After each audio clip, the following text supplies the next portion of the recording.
Good morning BA second year economics students. हम अर्थशास्त्र के प्रणेता आचार्य बृहस्पति के आगे उनके बारे में हम बहुत कुछ कर रहे थे और हमने अभी जो भी इससे पहले जो डिस्कशन किए थे उसमें ये स्पष्ट हो गया था कि अर्थशास्त्र के प्रणेता आचार्य बृहस्पति हैं। तो हमने आर्थिक चिंतक जो कि भारतीय आर्थिक चिंतक हैं उनके बारे में हम अभी पढ़ रहे हैं। उसी को कंटिन्यू करते हुए हम आगे बढ़ते हैं। बुद्धचरित नीति प्रकाशिका अश्वघोष में बृहस्पति को राजशास्त्र अर्थशास्त्र विषयक निर्माता के रूप में बताया गया है और बृहस्पति की जो वार्ता की अवधारणा में कृषि पालन है ना, कृषि पालन को लिया है इसमें और वाणिज्य संबंधी वार्ता से इन्होंने उसमें विशेष तौर पे इसका मतलब ये कि कृषि डेयरी और वाणिज्य विषयों का अनुशीलन है जो वस्तुतः अर्थशास्त्र ही है। ऐसी विद्या का ज्ञान राज्य शासन एवं लोक कल्याण के लिए अत्यंत महत्वपूर्ण होता है। ये तो अपन को पता ही है। इसके बिना डेयरी के बिना इसके बिना अपना काम नहीं चल सकता, कृषि के बिना काम नहीं चल सकता, वाणिज्य के बिना नहीं चल सकता। तो ये this is actually very important. Acharya Brihaspati जो धर्म यानी कर्तव्य और वार्ता यानी अर्थ दोनों में संतुलन पर बल देते थे और इन्होंने दोनों के ही बैलेंस को करते हुए और फिर इन्होंने अपनी जितनी भी जो चर्चा है, जो भी वार्ता है, जो भी इकोनॉमिक्स को लेकर के बातें हैं, वो सब इन्होंने उसके बैलेंस के बाद बताई थी। जबकि जो वेस्टर्न आचार्य रहे जबकि जो मतलब इससे जो ये समझ लीजिए कि इनके बाद वाले जो आचार्य रहे हैं, इसके बाद वाले जितने भी रहे हैं, चाहे वो भारतीय आर्थिक चिंतक हो, उसमें शुक्र जो हैं वो दंड नीति को ही पूर्ण विद्या मानते थे। तो ये एक बहुत बड़ा अंतर है दोनों में। और आचार्य कौटिल्य ने भी शुक्र के ही इस विचार को बहुत स्वीकार किया था और दंड नीति को पूर्ण विद्या माना था। तो इस प्रकार बृहस्पति आचार्य शुक्र से तो वरिष्ठ रहे हैं तथा उनको अर्थशास्त्र का जनक यानी कि फाउंडर ऑफ इकोनॉमिक्स भी कहा जाना चाहिए। बृहस्पति को फाउंडर ऑफ इकोनॉमिक्स कहा जाना चाहिए और फादर ऑफ इकोनॉमिक्स हमने एडम स्मिथ को डिक्लेयर वैसे ही कर रखा है। तो हम अगर फाउंडर ऑफ इकोनॉमिक्स बोला जाता है, आपको इसमें कोई क्वेश्चन ऐसा आता है तो आप फादर नहीं फाउंडर ऑफ इकोनॉमिक्स में आप यानी कि जनक के नाम पे, आप अर्थशास्त्र के जनक के नाम पे आप आचार्य बृहस्पति का नाम लिख सकते हैं। बृहस्पति के प्रमुख आर्थिक विचारों को निम्नलिखित बिंदुओं से अपन व्यक्त कर सकते हैं। नंबर 1, वर्गाश्रम। बृहस्पति ने अपने पूर्व धर्मशास्त्रकारी की ही तरह भारतीय समाज के लिए एक आदर्श कल्पना प्रस्तुत की थी जिसे वर्णाश्रम धर्म का नाम दिया गया था। चारों वर्ण अपने अपने कर्तव्यों से भी समस्त क्रियाओं का संचालन करते थे। आपातकाल में अवश्य बृहस्पति दूसरी वृत्ति अपनाने की आज्ञा देते हैं। इसका मतलब ये हुआ कि जो वर्ण हैं, जैसे मान लीजिए 4 वर्ण हैं और 4 वर्णों में वणिक भी हैं और वणिक अपना जो कर्तव्य का पालन है वो जैसे वाणिज्य का कर्तव्य का पालन वो कर रहे हैं। अगर उनको शूद्र का जो कार्य है वो भी करना है तो वो करेंगे और यह वृत्ति अपनाने में की आज्ञा है आपातकाल में। तो दरअसल इसको जाति से नहीं, इसको कर्तव्यों और कर्म से लेकर के हम कर सकते हैं। ये प्रोफेशंस हैं और उनके आधार पर ये वर्गीकरण है।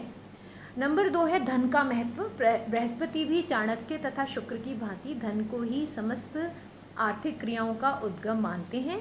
उनके अनुसार संपूर्ण व्यवहारिक क्रियाओं का संचालन धन के माध्यम से ही होता है। इसलिए इस धन की प्राप्ति के लिए मनुष्य को हमेशा प्रयत्नशील होना चाहिए। ये बृहस्पति का आग्रह है। बृहस्पति ने कोष संवर्धन के लिए अधिकाधिक धन प्राप्ति न्यायोचित ढंग से प्राप्त करने की एडवाइस भी दे रखी है, सलाह भी दे रखी है। तीसरा है सह उपभोग की अवधारणा। बृहस्पति धन के समान वितरण के पक्ष में थे और चाहते थे कि उपार्जित किया गया धन समाज में समान रूप से वितरित किया जाए। और जीविकोपार्जन से भी जो भी धन की प्राप्ति हो अपने बंधु बांधव के साथ बांटकर उसका उपभोग करना चाहिए।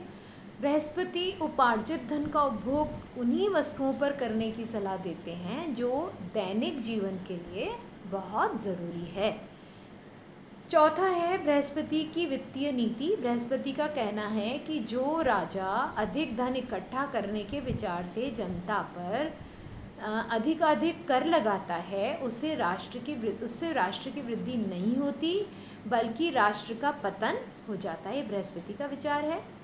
बृहस्पति करों के संग्रहण में विश्वास पात्र एवं ईमानदार कर्मचारियों की नियुक्ति पर जोर देते हैं। जो उनके नीति सार है कामदकीय नीति सार, उसमें लिखा हुआ है कि उसमें लिख रखा है कि ये जो सारा का सारा है विश्वास पात्र एवं ईमानदार कर्मचारियों की नियुक्ति ही करने से सही हो पाएगा अगर करों का संग्रहण करना है।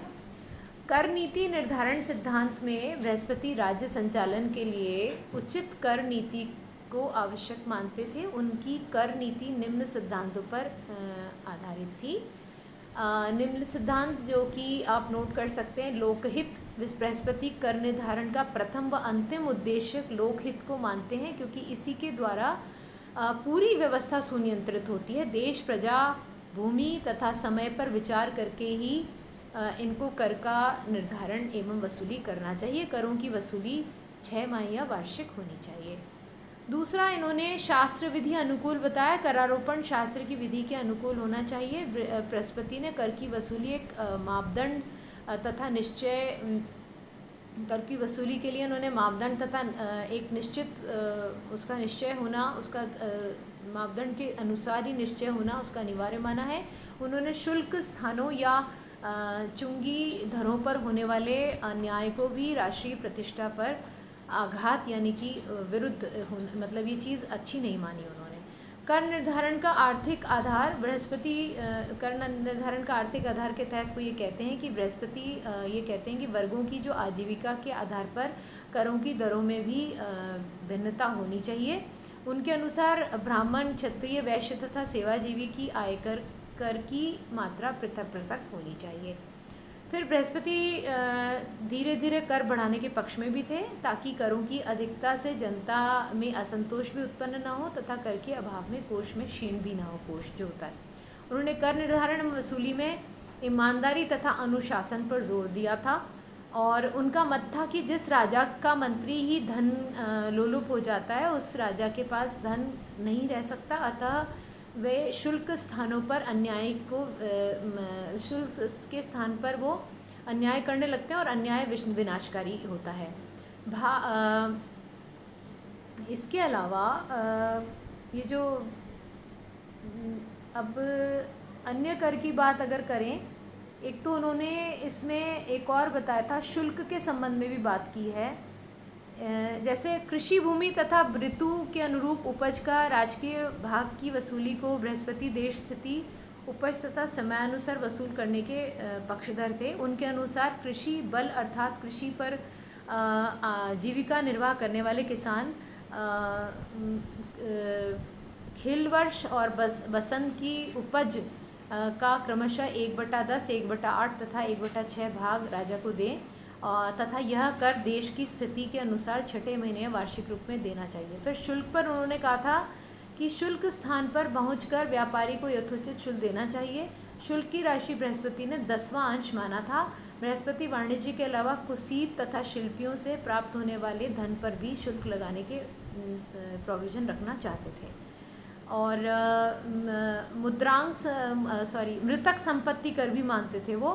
बृहस्पति के अनुसार मृत व्यक्ति की संपत्ति का निरीक्षण करना राजकीय अधिकारियों का कार्य था। यदि मृतक का कोई उत्तराधिकारी है तो उसे अन्य लोगों से स्थिति प्रमाणित करवानी होती है कि वही उसका उत्तराधिकारी है, अतः उसे वर्ण के अनुकूल राजकीय अंश देना पड़ता है। बृहस्पति राजा का अंश शूद्र के धन से 1/6 भाग, वैश्य के धन से 1/9 भाग और क्षत्रिय के धन से 1/10 भाग तथा ब्राह्मण के धन से 1/20 भाग मानते थे। अन्य कर उक्त ये सारे जो स्रोत बताए हैं उसमें अन्य कर के अलावा अन्य कर भी थे इन सारे करों के अलावा। उसमें तस्कर वृत्ति कर, दंड युद्ध कर और ये सारे बृहस्पति ने जैसे राजकीय आय का स्रोत ये सब इन्होंने माने थे ये सारे इसके अलावा सार्वजनिक व्यय ये जो सार्वजनिक व्यय को लेकर के उन्होंने कहा था कि कोष वृद्धि जब नियमों के अनुसार कोष वृद्धि हो जाती है तो फिर बृहस्पति ने राष्ट्रीय आय का उपभोग उचित मदों पर ही करने की सलाह दी थी। और राजकीय व्यय प्रजा रक्षण के निमित्त युद्ध निर्णय रक्षण, राष्ट्रीय प्रशासन, मंत्रिमंडल, विभिन्न अधिकारियों का वेतन, राजकीय परिवर्धन की योजनाओं तथा सामाजिक कार्यों पर उन्होंने कहा था कि इस प्रकार से व्यय किया जाना चाहिए। तो ये आज हम इतना ही पढ़ेंगे और उसके बाद में हम कल देखते हैं कि क्या बृहस्पति ने आगे इसके बारे में और क्या कहा है। तो आज के लिए हम इतना ही पढ़ते हैं। Thank you. फिर हम कल पढ़ते हैं। हो गया।